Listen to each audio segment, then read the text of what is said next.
Well, hello everybody, and thank you for joining us for our fifth live stream. I believe it's number five. So we've been doing this for a little over a month now. So I appreciate everyone who's joined us live and also watched us do this on YouTube.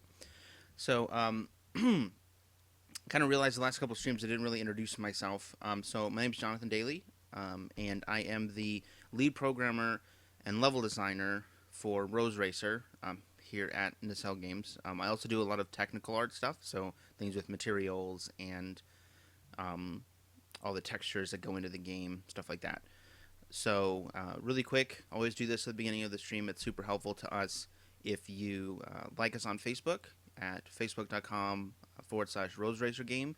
And then you can also on Twitter find us at Rose Racer Game, and you can follow us there. And we post out messages and try to keep everybody up to date on what's going on with Rose Racer.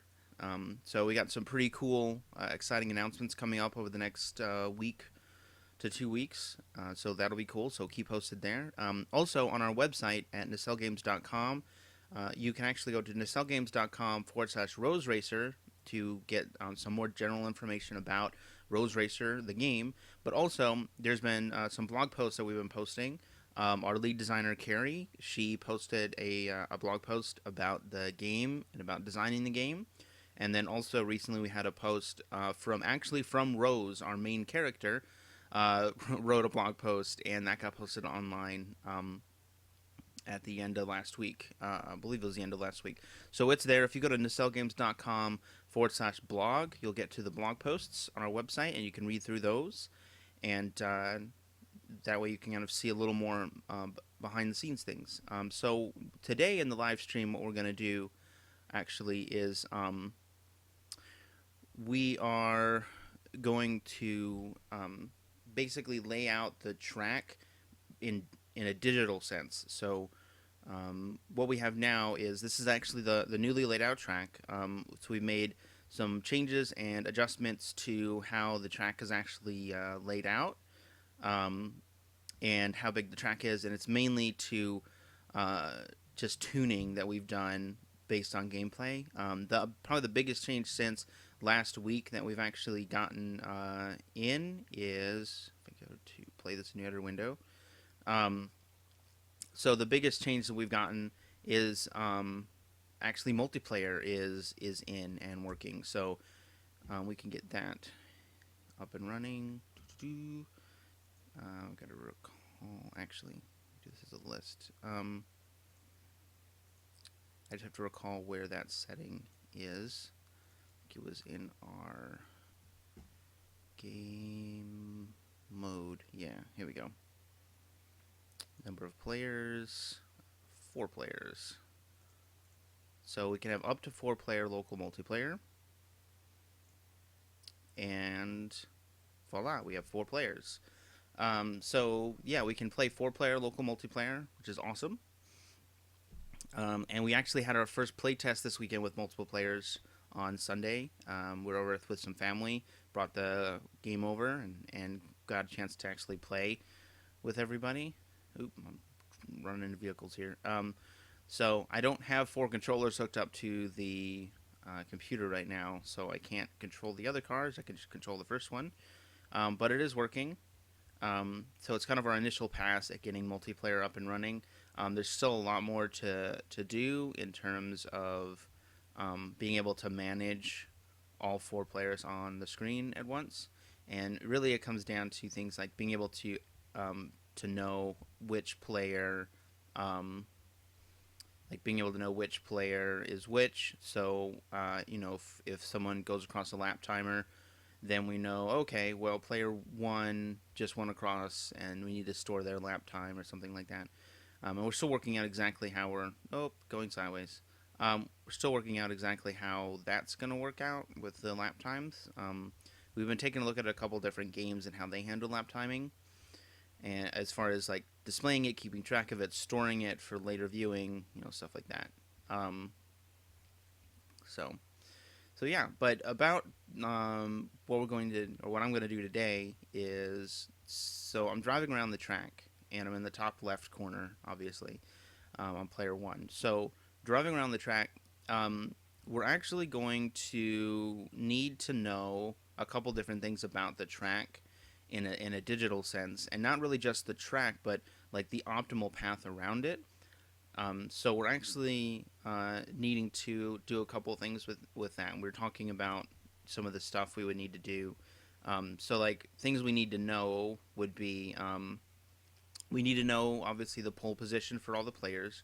So we need to know who's first place, second place, third place, fourth place, and we would also need to know where to respawn you if you fell off. Because right now, like if I were to drive off the edge here, and I'm just gonna fall all the way down to the floor, and hopefully I land on my wheels. There we go. So if I were to fall off like this, eventually we don't want people to drive around on the floor, right? So when you fall off, we want to know, okay, you fell off at this point. Now I need to respawn you back at this other point. So we would want to, like if I was over here and I fell off. So I fell off over here. I want to know where I'm going to actually place you back on the level. So what we're going to do is, and there's that we again. It's my tutor coming out in me. So what I'm going to do is basically create a blueprint that just has a spline inside of it, and it'll basically be like the digital track definition of what the optimal path for the track is, and then we're going to lay out points along that spline, so that we're actually know what the optimal path is. So the reasons we need that is we need to know basically points around this track to figure out where exactly we need to go. Probably the best explanation is if I pull up Evernote here, and actually I need to, I don't know if it's going to let me do it. Of course, Evernote's not responding. Grab.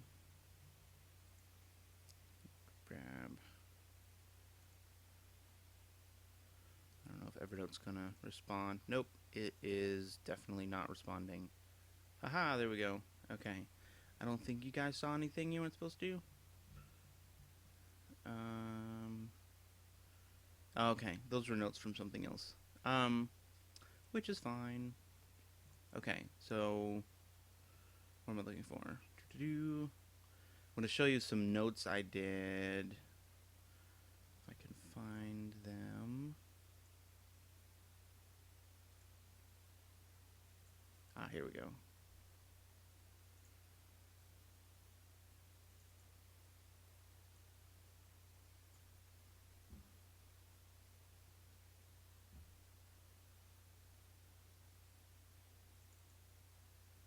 Here's the picture. Okay. So this is basically what we're going to do.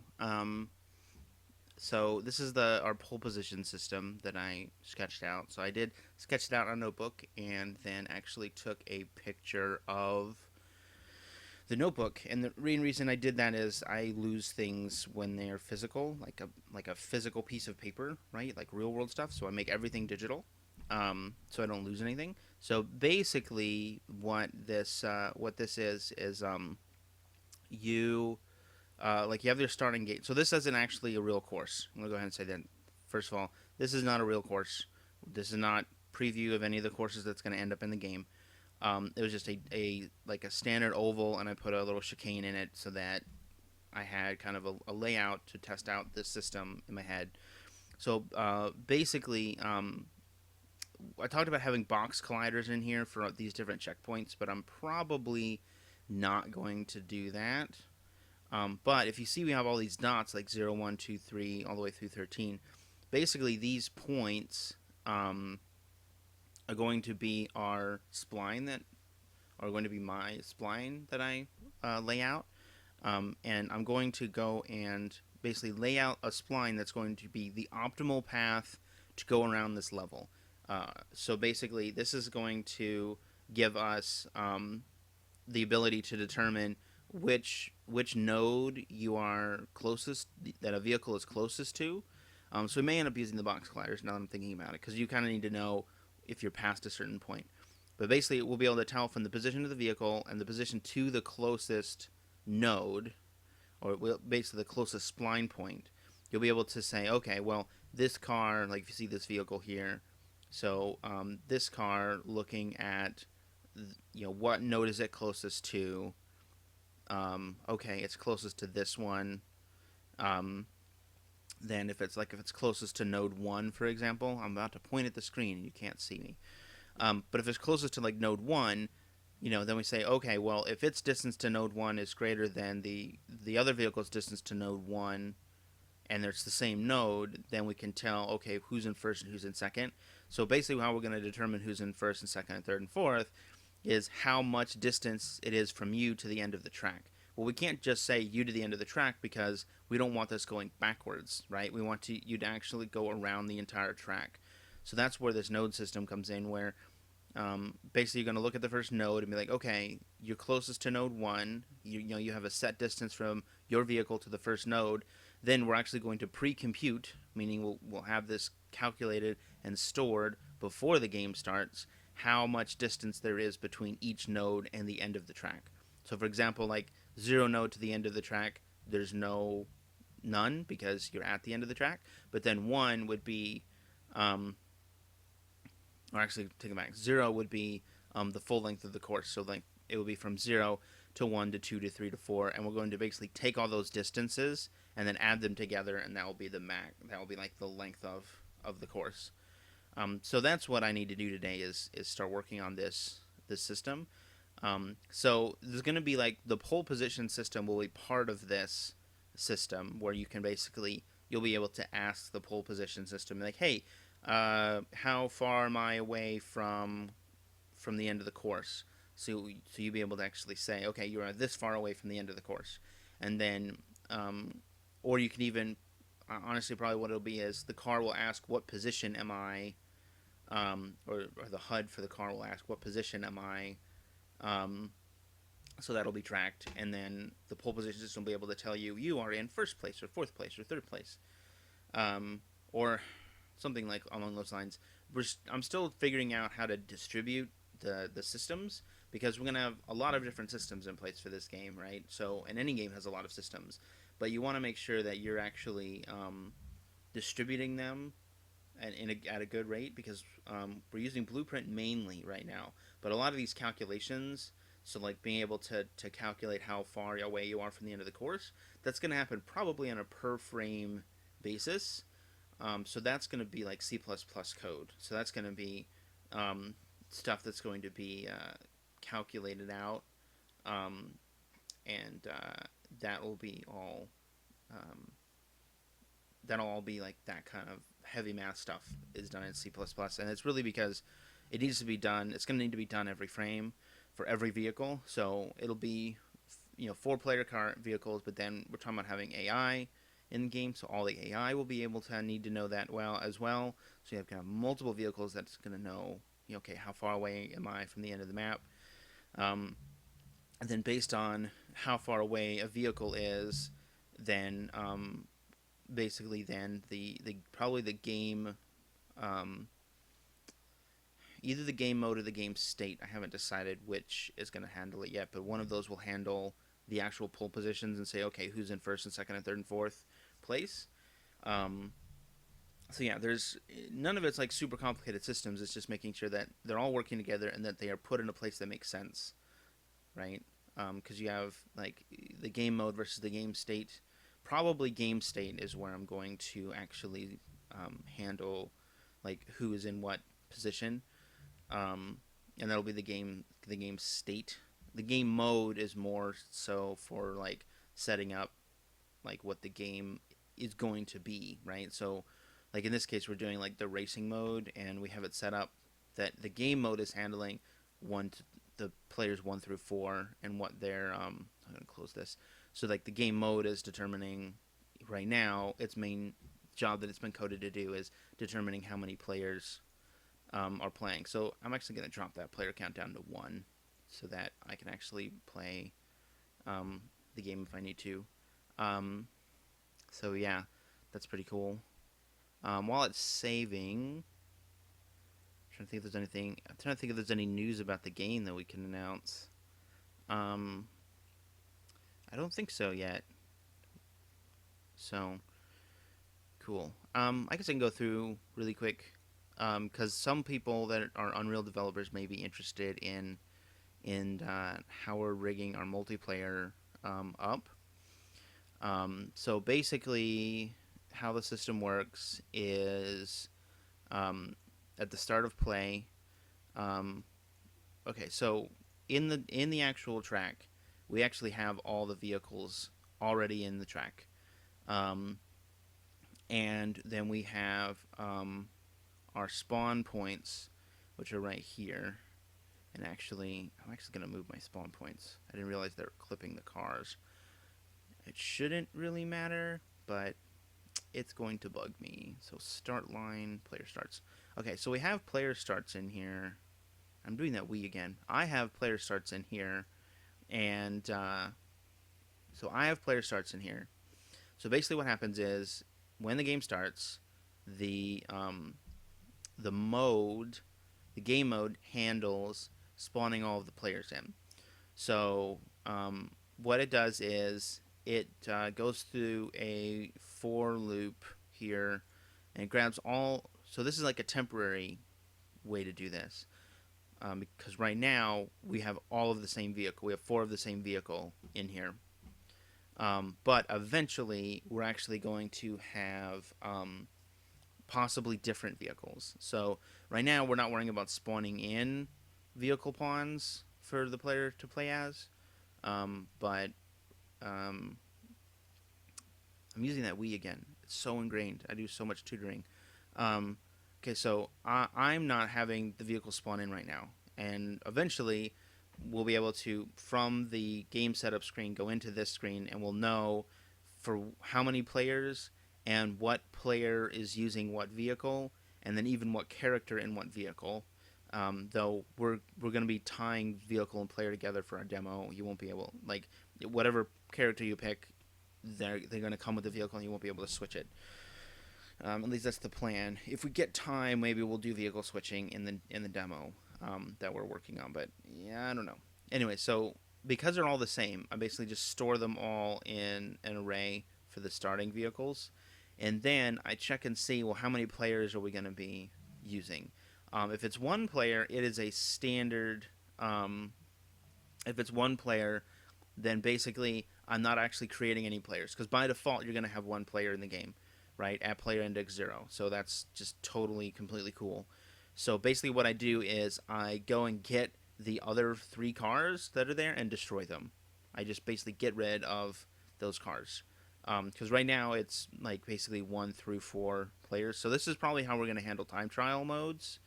Which I don't think we've talked about that yet, but there will be a time trial mode in the full game. I don't know if we'll get to it in the demo, but there'll be a time trial mode, and we're going to go ahead and have time trial mode be available from 1 to 4 players. So if 4 people want to just go try to get better at a course or play specific courses and just try to get the best times instead of trying to worry about racing each other for first through fourth place, then we'll do that. All the Mario Karts that I've played, all the time trial modes are single player, and I thought it'd be kind of cool. Or you might be able to do time trial mode 2-player on Mario Kart Double Dash.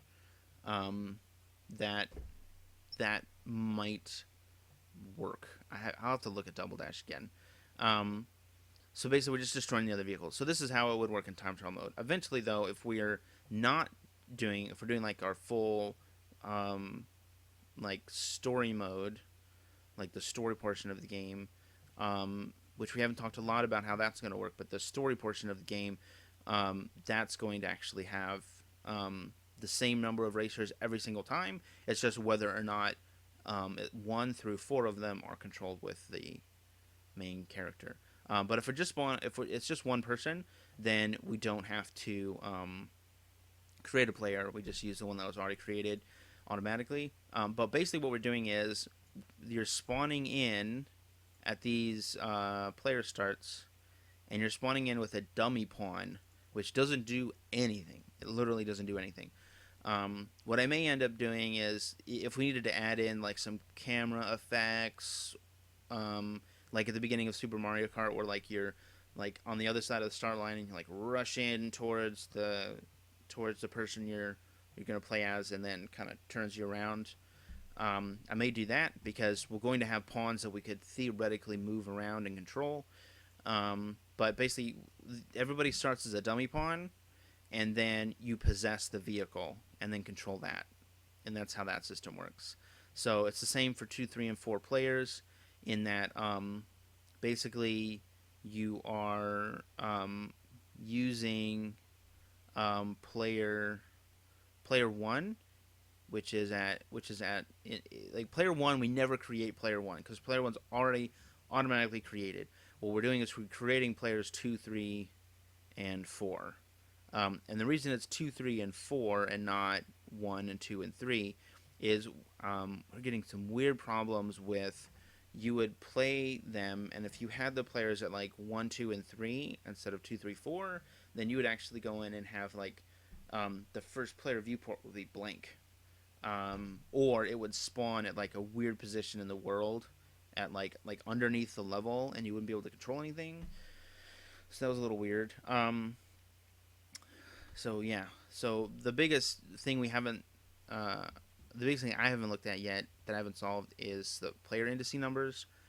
Because before, when I've done some testing with multiplayer, I've actually cached the player indice numbers inside the characters when they're created. So like I'll create them, and then inside their player controller, I will actually cache the index value, and then I just pull from the index value that's cached instead of trying to actually get the index number, because that's some trouble doing that in Blueprint. I think you can do it in C++ code, but because we're probably going to be pretty blueprint heavy on this project, it was not working nicely. So I haven't gotten to that part yet, though. But we have 4 players, so that's how we're doing the 4 player. Quick overview for that. And this is far from finished, because there's other, like for example, right now everybody's the same vehicle, and you are not necessarily in the same order every time, because I'm just getting all actors in level, and when you do that, you're not guaranteed the order of those actors. So, um, like for example, I would want like player one at pole position one, right? And then 2, 3, 4 for players 2, 3, and 4, and that's not happening right now, because we're actually grabbing, we're basically grabbing the wrong. We're not really grabbing the wrong one. We're grabbing a almost random or semi-random car for you to drive. So yeah, it'll figure it out. And then eventually, there's also going to be like spawning in here. So if you're like, for example, if you're racing with Rose, our main character, and we knew like, okay, player one is Rose and player two is going to be Ben, let's say, because that's our other character, Rose and Ben. So then it would spawn in the vehicle for Rose, and it would spawn in the vehicle for Ben, and then once you've spawned those in, like as you're spawning those in, you would spawn them and then possess directly. So basically, you would like all the players would spawn in with their dummy pawns, then you would spawn, and then everybody spawns in with the dummy pawns, and you create the players. Then you would spawn in. Then you would basically spawn in the vehicles that they want, and then as you're spawning in the vehicles, you would be possessing them with the appropriate player.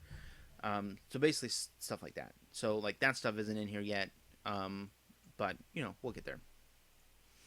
Okay, so yeah, we got to make that new blueprint for the level definition. Where am I going? Saving this. So now I have to think where to put this. I guess I could put it just inside um, the blueprints folder. Yeah, I'll just make it in here. So a new blueprint actor. Okay, and this will be BP kitchen.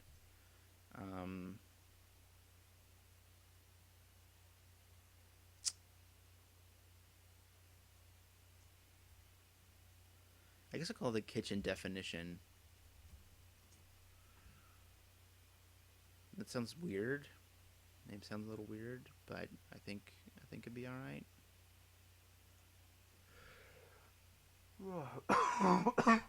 Excuse me. Get some water.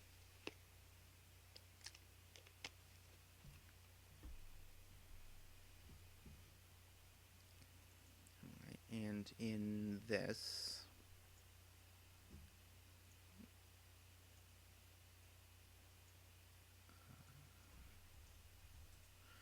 scene component. And it's got to make it static.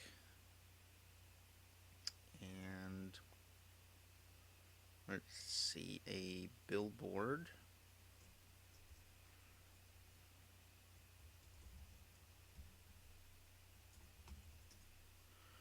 And let's see.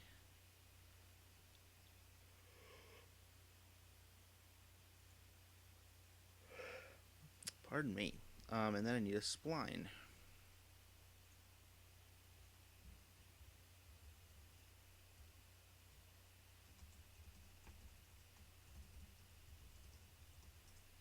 And this is going to be optimal track path, and it will be static because it's not going to move. Compile and save. And now I should actually be able to just dump this here. Woot. So I'm actually going to bring this up so it's a little off the, little off the table. Let me go ahead and add an arrow in here too.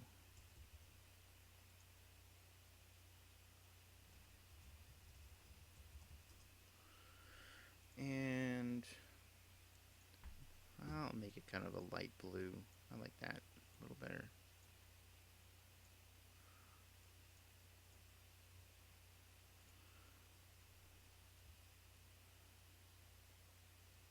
Ah, see? Yeah, good reason. Good thing I did that because you can see the arrow is pointing the wrong way. So I need to actually rotate this 180. And I'm actually going to lower my camera speed a little bit. Probably too little too low. I don't want to be flying all over the place for this. Okay.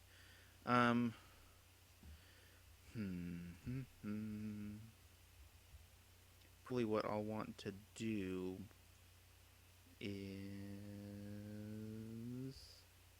Nope.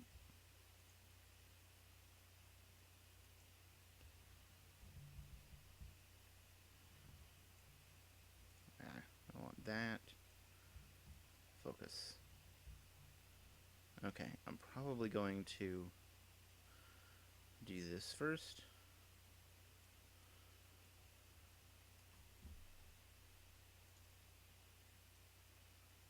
So something like, kind of like that. Actually, let me undo that. Let me do this at increments of 100.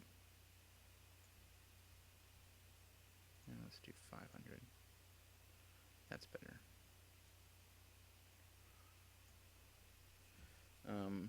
So I want a pretty good resolution on this in terms of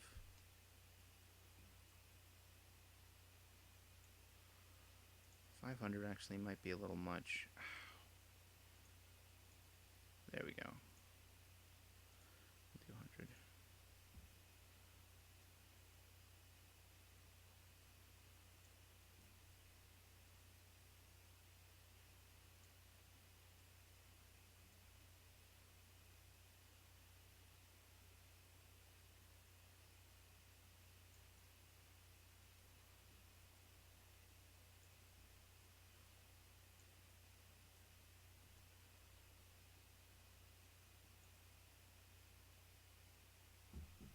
So,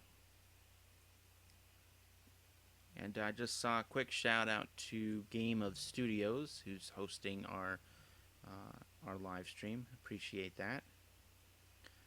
So if you guys got any of our viewers have any questions, please feel free to ask them. I'm also realizing how whacked out my hair is. That's nice. Okay, so now we've gotten over here. So pretty good. So the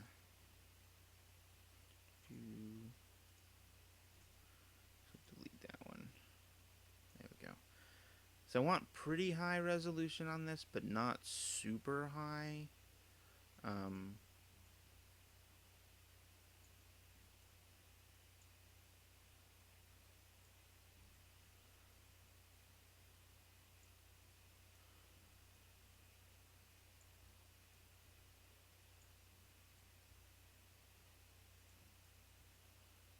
just kind of approximations for stuff.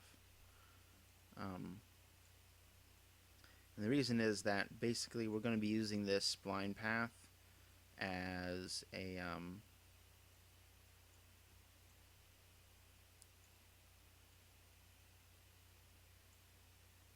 oh, need to deselect it.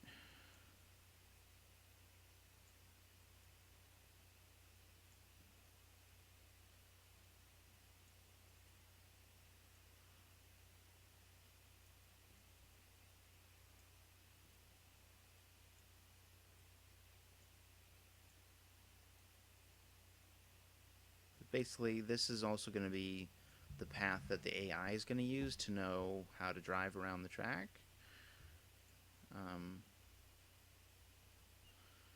So, at least that's the plan at this point. We'll have to kind of see how that works out.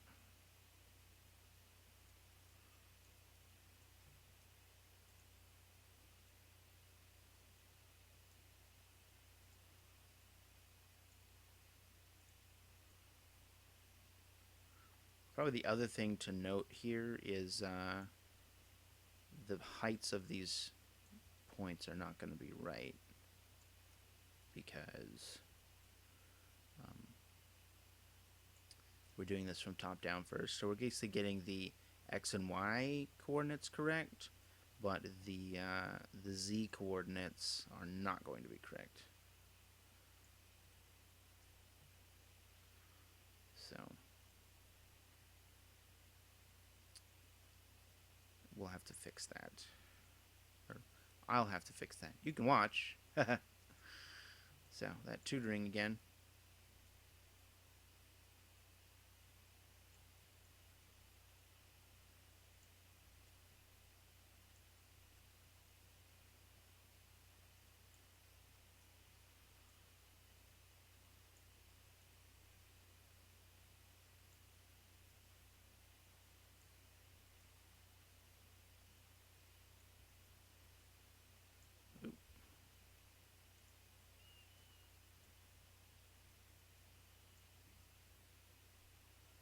So needless to say, I'm very happy that splines are now a part of the blueprints, are now a part of blueprints, because at one time they weren't, and it would have been a little more troublesome to do a system like this otherwise. So probably just something like that, and then I could just pull the distance between these two. And there we go. There is our track. Okay, now to fix the z heights.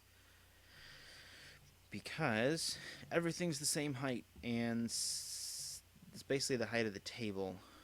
So I'm probably going to have to do this manually. Yeah, because you can see how everything is. Okay.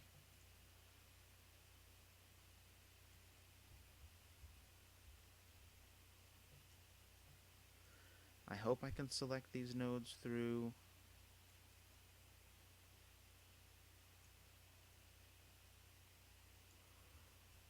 through the geometry. We'll have to see.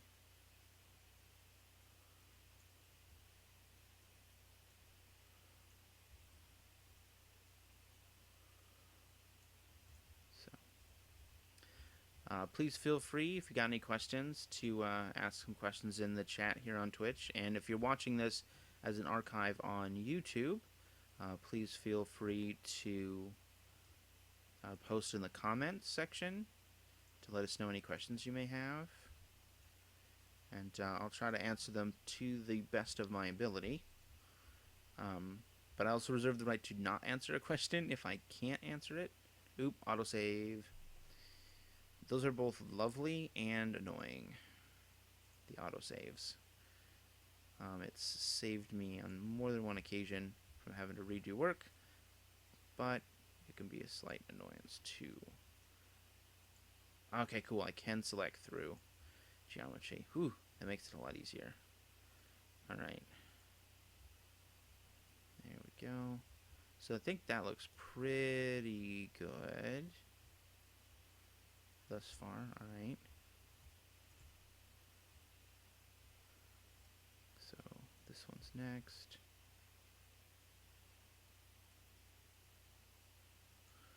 Probably about there.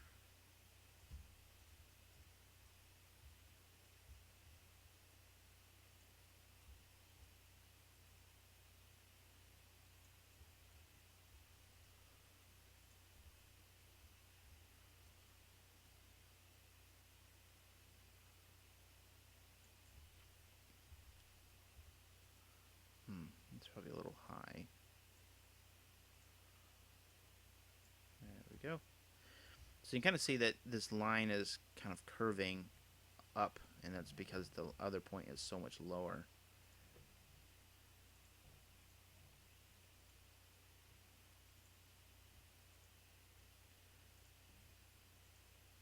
Yeah, I'm trying to recall how you select more than one piece. It would be a little simpler to do this part of it, but it's all right.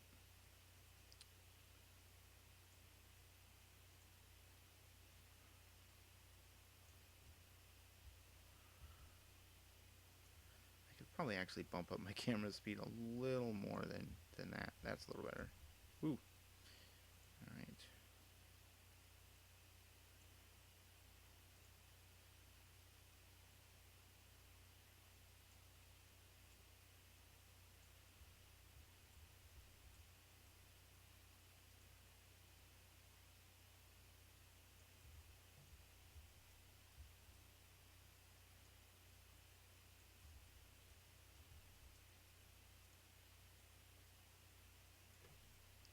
Oh wait, I moved that the wrong way. Oops.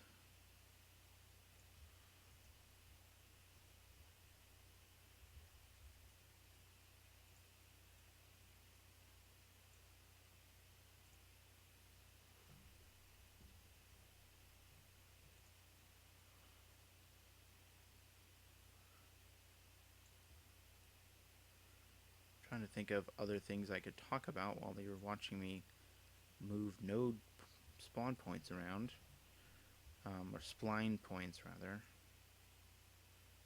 Um, yeah, nothing coming to mind.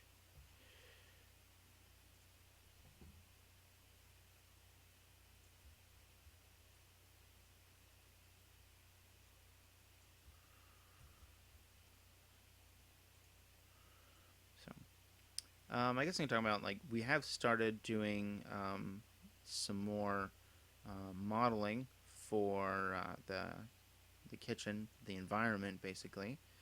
That's been started work on that, so that we can actually get this to look a little more like an actual like lived-in place and less prototypey. I don't know if those are a little. How close are these over here? Do do do. Okay.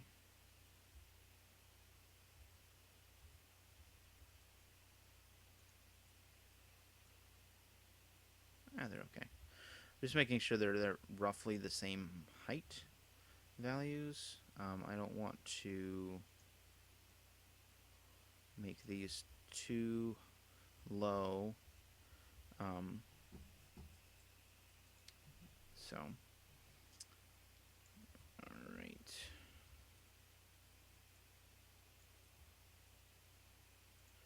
Now, the one thing that I'm thinking about for the AI now is with these jumps, I'm not sure um,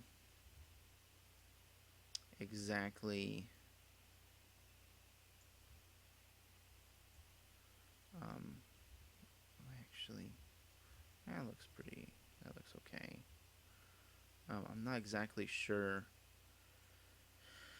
how they would handle something because basically what I was going to do is like do drive 2 points, so they have to drive through all of these points, and then maybe like plus or minus a little bit of leeway so that they're not perfect, and then jump over but then when they jump over this, they may actually miss some of these points, and I don't want them to like hit the middle and turn around or anything.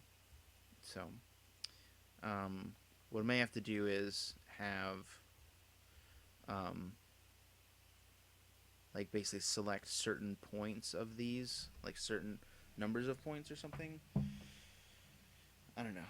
Um, Honestly, I'll probably end up using like some kind of nav mesh to make that the AI stuff work in terms of like knowing where to drive.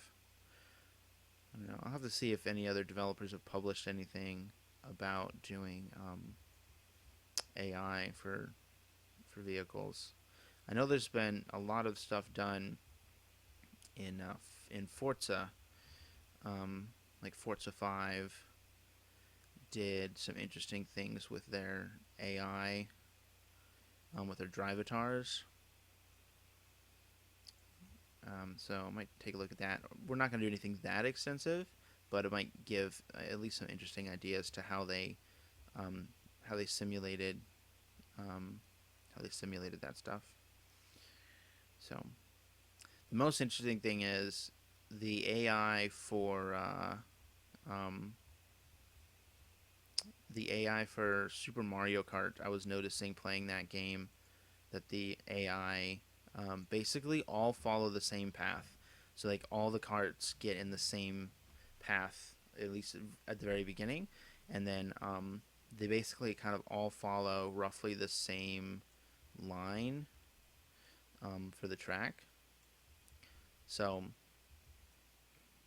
that's kind of where some of the idea of how to have the AI go about driving on the track is. But again, even if we do something smarter than drive along this line, they still need to know or be able to know, pardon me, know where the track is. And we could use like the actual node points for the maps, or not the maps, but like these node points, for example. But it comes down to, you know, this is not entirely track, right? So there are pieces of this track that aren't actually this track, like across the table and the countertop.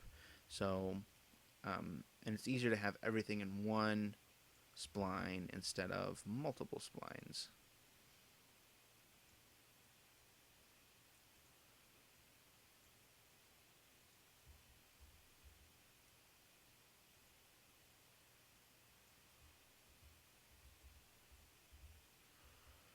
Okay, I think that's good. And that might be it, actually. Yeah, that would be it. Sweet. So we now have a spline across the track. Go ahead and save everything.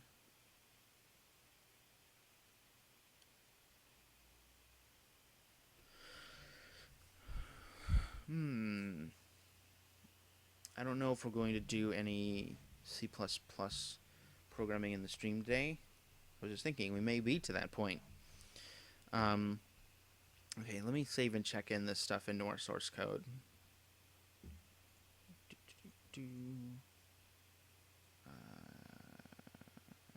Check in. Okay, so what I do? Created BP kitchen definition with spline component to define track layout, and then modify BP race game mode.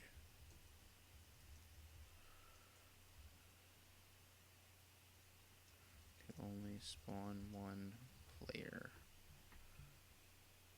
Okay. Now I'm actually interested to see if this, yeah, see? This actually doesn't show you where the spline is. It's just this, which is fine. Okay, so that's defining the track. So that's cool. So next up is being able to know the different points, like the distance between all of them.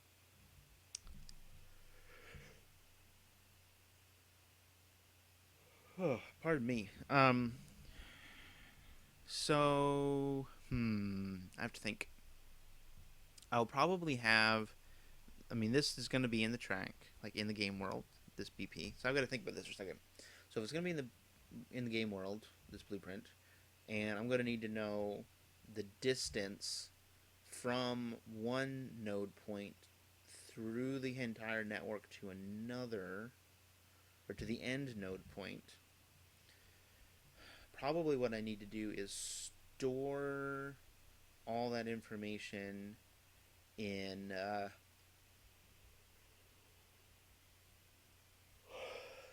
hmm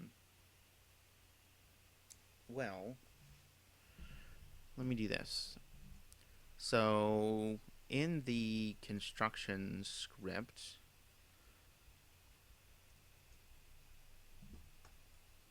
I wonder if I could.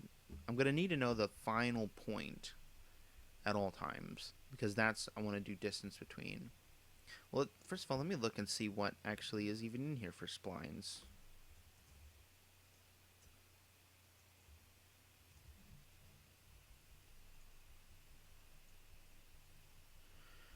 Okay, add spline local point.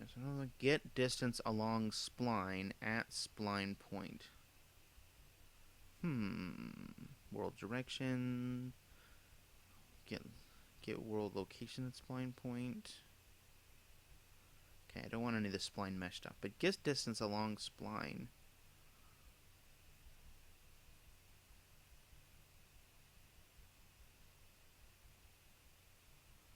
Huh.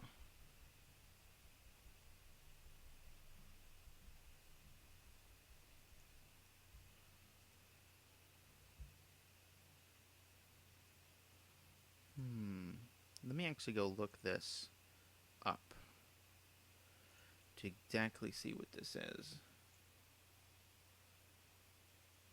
So, let me open up the, I'm gonna go find the docs.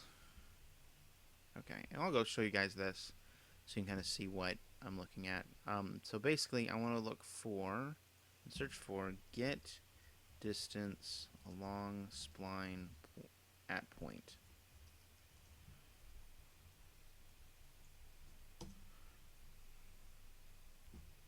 U-spline mesh component, calc slice transform. Well, this is a U-spline mesh component. Distance along rocks. Calculates the spline transform, cleanable scale and offset along the spline at a specified distance. This is mirror to. Oh.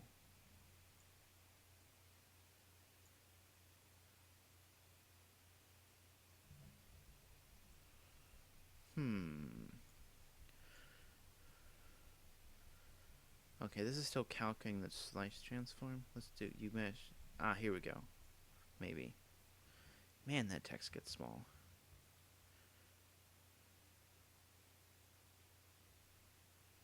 Functions. Okay. Get the end. The end position of spline and local slice. So get end position. So I'm not sure what these mean.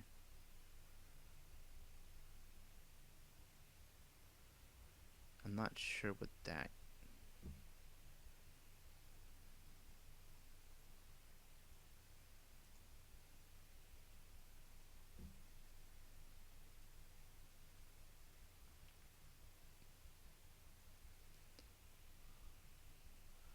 Okay, so that gets the end position. Can I get the start and end positions? Wait, this is U-spline. Oh, that's the mesh. Never mind. I don't want the mesh component. That's okay.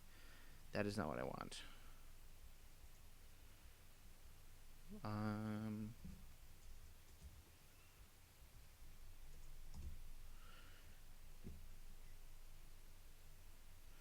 Okay, that's a spline mesh.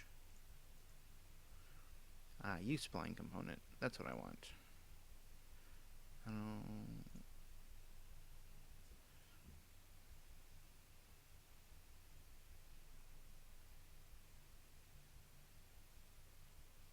get distance along spline at point. That's what I want. Okay.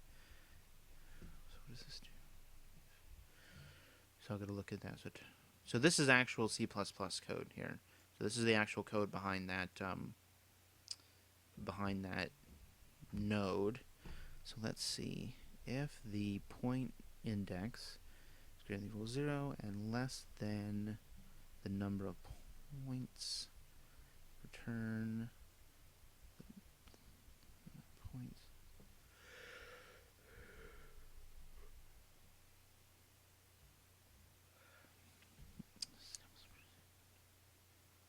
Oh, so it looks like it returns the distance from the start to that point. Okay. Because basically, yeah. So as long as it's greater than 0, the point index, because it can't be less than 0, because the points always start at that. Okay.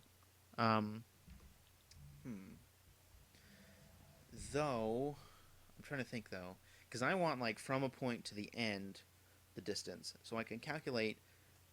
Oh, okay. Well, this is simple. So, what I can do is, I'm still thinking.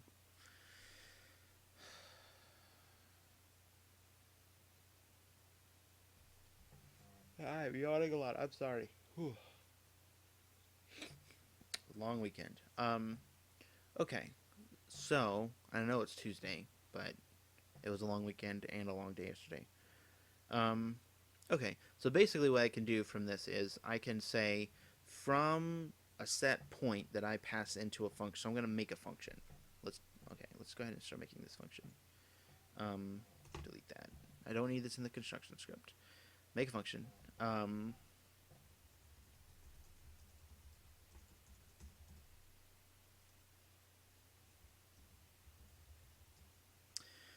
going to do get distance to end of track. Okay. So getting the distance. So basically, I need to pass in the starting node.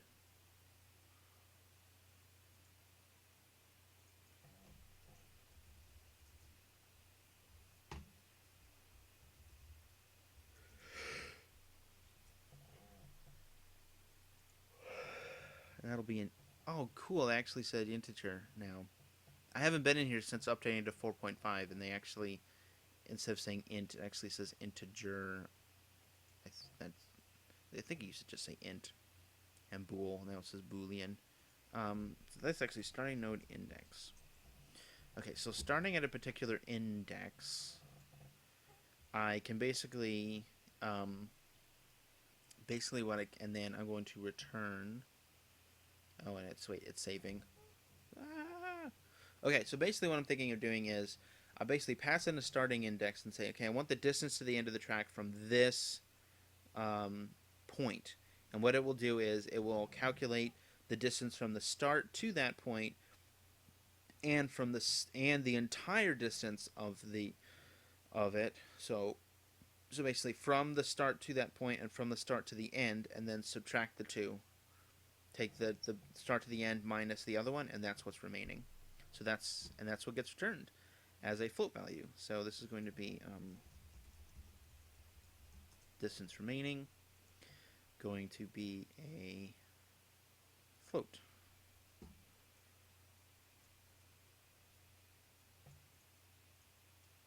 All right.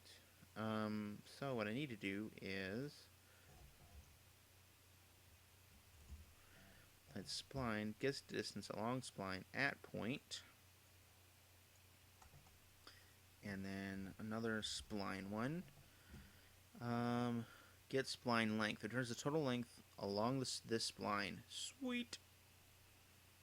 Okay, so optimal track path. Optimal track path. Actually, I'll just drag over here. Okay. So basically what I need is... Oh, well this isn't... It's going to be like this node to that node. Okay, so at this point index, I need to then take the total length and subtract it, float minus float, by the distance along that point and return it. Easy peasy pumpkin easy. Or squeezy, or what is that term? Is it easy peasy pumpkin squeezy? Maybe? I think that's the phrase.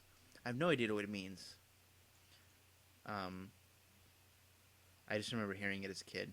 Okay. So let's okay, my only concern with this is two endpoints are not, so I basically need to say get the distance between those two. Um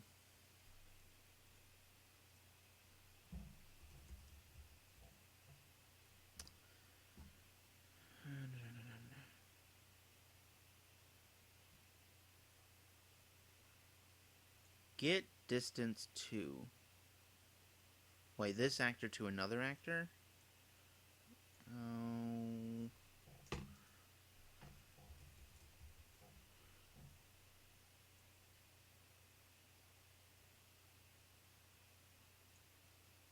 Hmm.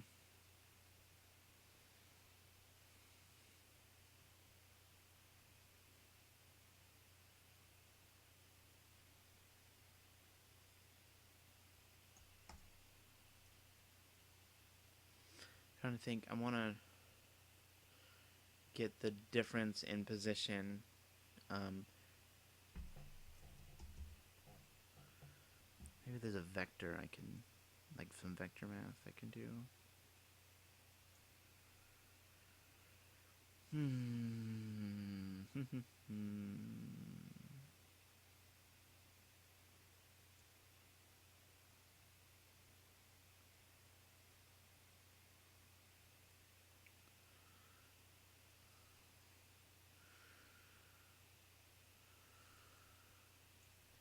Vector returns the length of the f vector.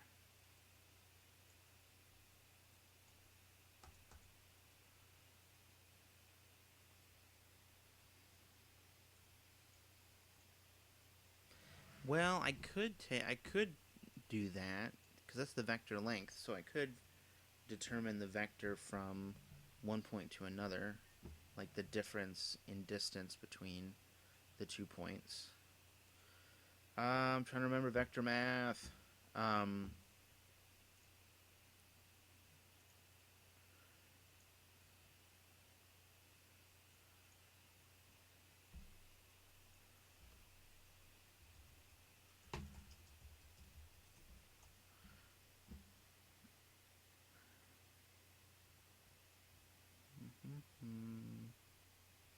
Actually, let me just look up.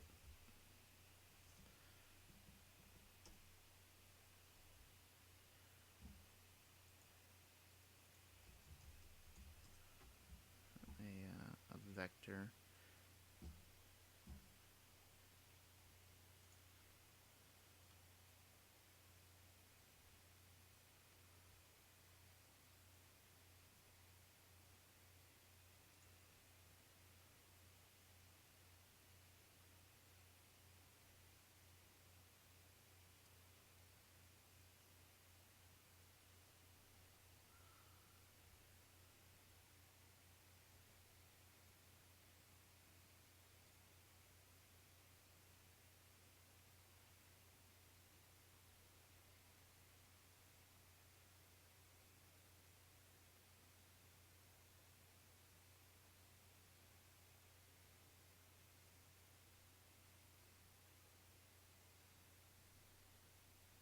Yay math, huh? So this is okay. So it looks like I could just take one point and subtract its position from the other to actually create a vector and then get its distance. I think.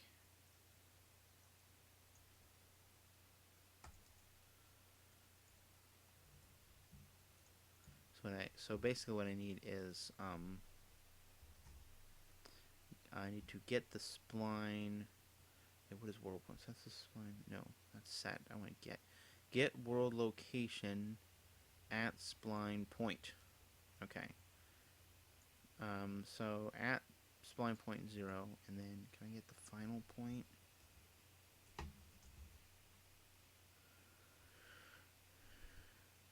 Number of spline points.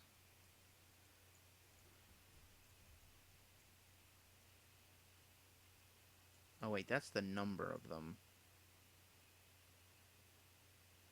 So I just need to do this minus 1. And because this is a 0-based index, I need to do that. Okay, so that's the last one.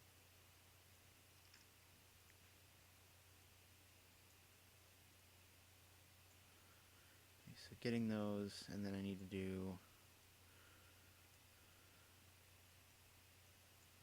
those positions, and I need to do the spline point 0 minus this one, that length,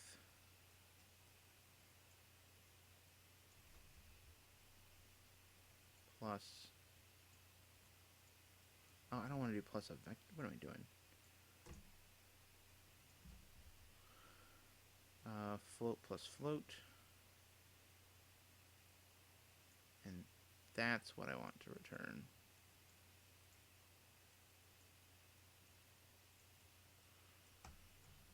Okay, I'm pretty sure that'll work.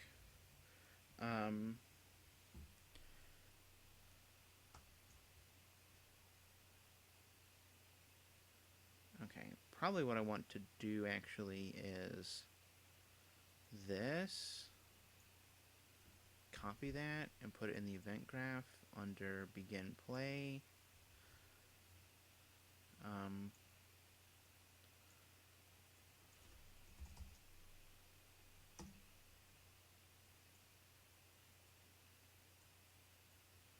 And just print this.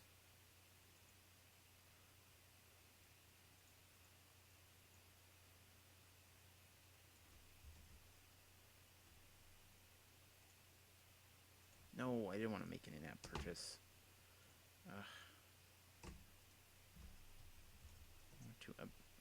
Wrong append. Ah. Okay, I want to string append. Ay, ay, ay.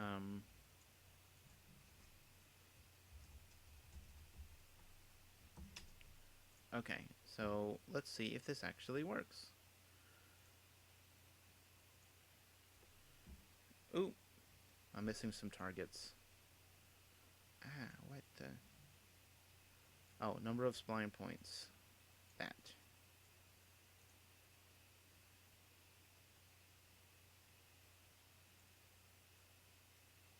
Oh, yes.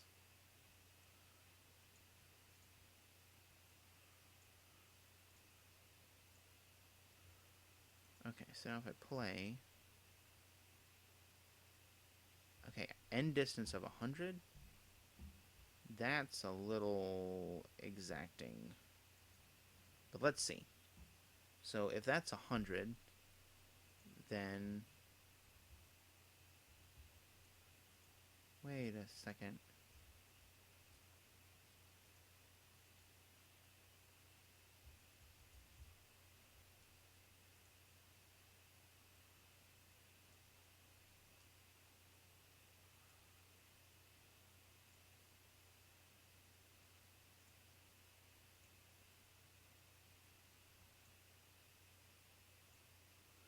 Where did my spline go?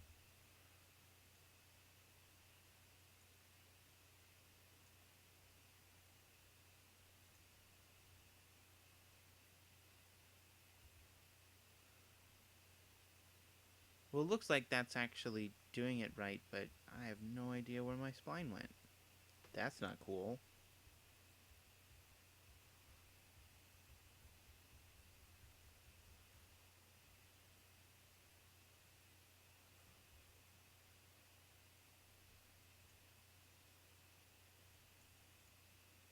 Huh.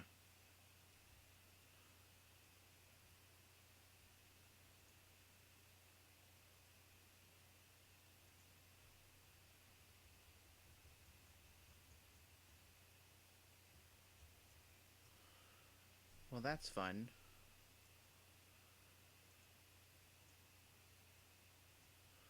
Well, at least I know that this is working, that I can get the location of the first spawn point and the last spline point, and get the distance between them.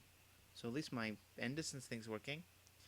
But yeah, so that's kind of a low note to add to end the stream on today. Of yeah, all that work you just did to make that spline is gone. So now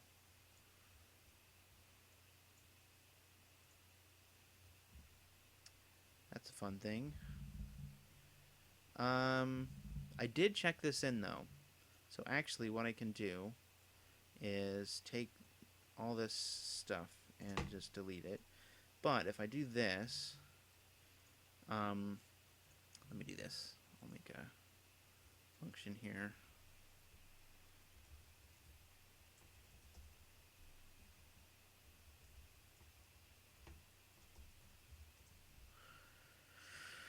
Alright, so I'm actually going to take this minus everything minus those two, copy them, and I'm going to dump them in here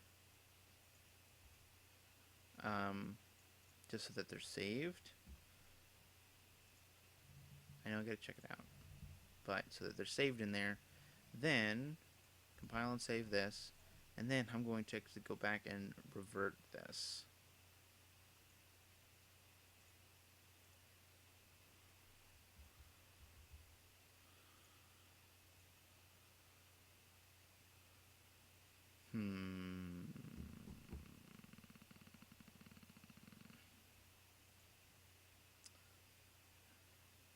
Okay, so reverting that did not fix it. You know what? It may have been the track itself. I saved it, but I didn't actually check in the track. Oh well. So I'll end up having to do that again. That was a weird little bug. But at least now I know that this is gonna work, which is cool. So I'm gonna go ahead and delete that function. So, but yeah, so this should work to get the distance to the end of the track.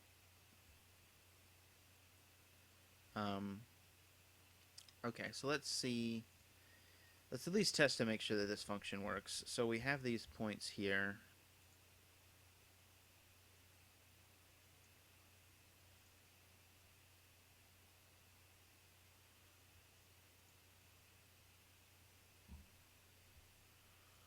And let's go ahead and do this. So right now, the distance should be. Oh, that's not playing the distance. All right.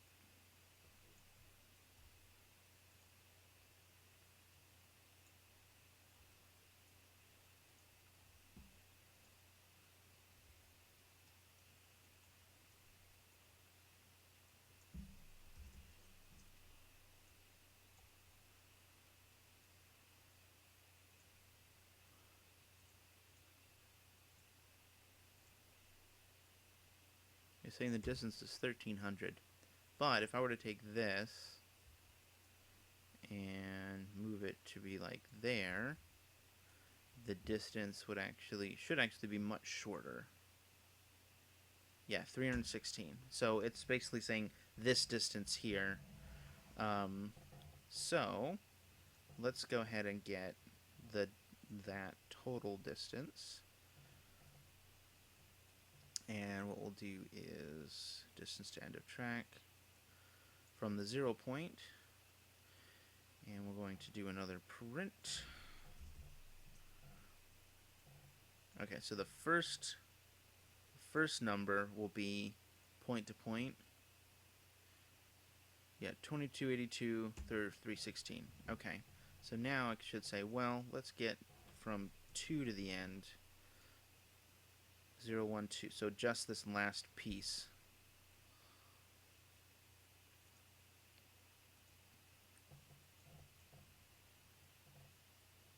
1361.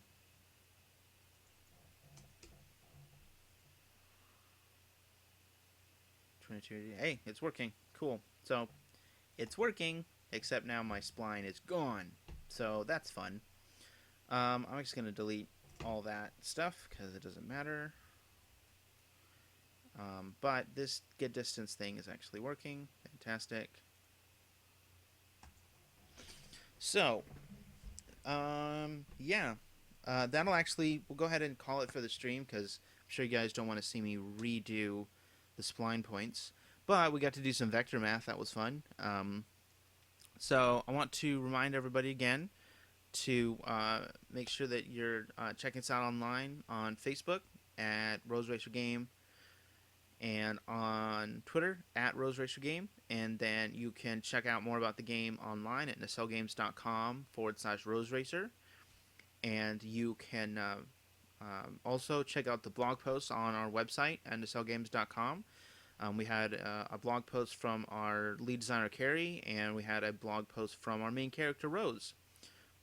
So you can go read those, check out on that, check up on that, I should say. And then, we'll do another live stream next week. We should have this live stream up on YouTube hopefully in a couple days. So, yeah, thanks for joining us. And thanks again to Game of Studios for hosting our live stream this morning. And if you have any questions for us about the game, any feedback, comments, just do that through Facebook or Twitter. And then you can also find some contact information on our website as well if you want to send us an email. And we'd be happy to read that and get back to you guys so that we can talk to you about the game. We're super excited. So we should have some pretty big announcements coming in the next week or two about some exciting behind-the-scenes stuff we've been working on for Rose Racer. And until next time, thanks so much. And be sure to like us on Facebook, follow us on Twitter, and also if you are on Twitch, follow us down below. Click the follow button so you'll know when we go live to do live streams. And if you're on YouTube, subscribe to our YouTube channel, and that way you can be notified when we post new videos up of Rose Racer. Thanks so much.